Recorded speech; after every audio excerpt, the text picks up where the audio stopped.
If people can't be relied on to make good decisions, do you think we're closer to a Handmaid's Tale solution to fertility than we are to anything else? I hope not. That's a horrible solution.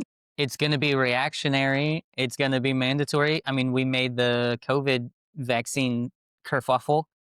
It's Um, not without reason that we would do something extreme if we were in a like a I mean, I would say we're in a true fertility crisis now because we're definitely below the replacement rate, but what if we get to like, 4, 5, 6 multiples below the replacement rate? A minus 10 people? That would be terrible, and we're gonna have to fix it.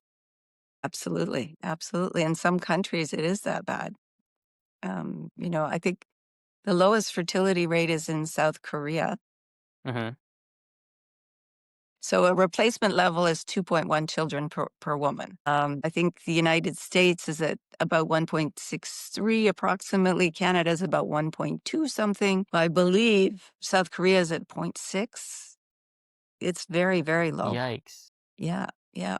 And, for a small little country like that, they're going to be the ones who suffer first. And we're going to have to see, how they deal with it. And Are we will learn. you familiar with the show Stargate? No, what is that? Okay. If you're into sci-fi, it's an amazing show, about aliens and spaceships and stuff. But the big takeaway for our conversation here, there's a race of aliens that they call, the Asgard, and these are the little green men that you Mhm, picture when you say aliens. Functionally, they serve that purpose in this show's canon. mhm. But as you watch the show, you realize that this is the smartest race in the galaxy and they're the oldest. But what happened was they got really smart. They started using a CRISPR style system to breed out their genetic defects and abnormalities, anything they can touch with the genome. They came up with ways to solve the other issues, but the cost of that was a fertility crisis. They became sterile. They couldn't reproduce. So what they did instead was they figured out how to download their consciousness and put it in a clone. So now I each see. individual is thousands of years old and on their 500th clone. Mhm. But because they've been cloning over and over and over, they've lost the original genome and now the cloning's not working anymore. So even when you solve the fertility crisis, you haven't solved the how do we keep going crisis because they ran into another version of it.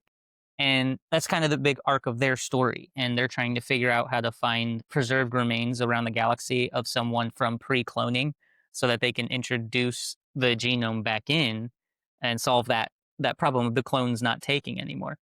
Insane storyline and great show. Definitely watch it. It is I'll have to crazy. take a They look ran at into that. two reproductive crises. And, so obviously people have been thinking about this and recognize this, but the general public still doesn't really know. So I think people have to talk about it more. I think we see so many kids running around that we don't believe it. Yes, that's true too. It's true too. It's hard to think, what's going to be here in 30 years. And of course, AI is improving at such an incredible rate. The hope is it'll come up with something to save us, but who knows? I'm now thinking back when the bees were supposedly dying off, and I'm not really a fan of bees, but I see them everywhere.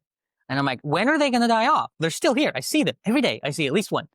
So how is it that they're dying off? And we treat like the kids the same way. So the young people, they're just still here. And I don't know. I mean, I think there might even be the same number of people going to high school every year in my particular high school, right? Like the freshman class is the same size as it's always been.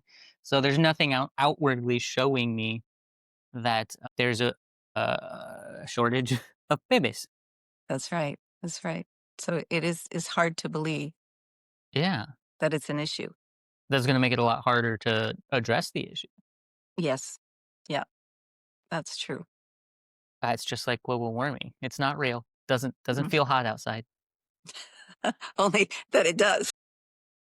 I live in Florida. I'll never notice global warming because we're already as warm as it gets. So you just escape to the air conditioning and don't think about it.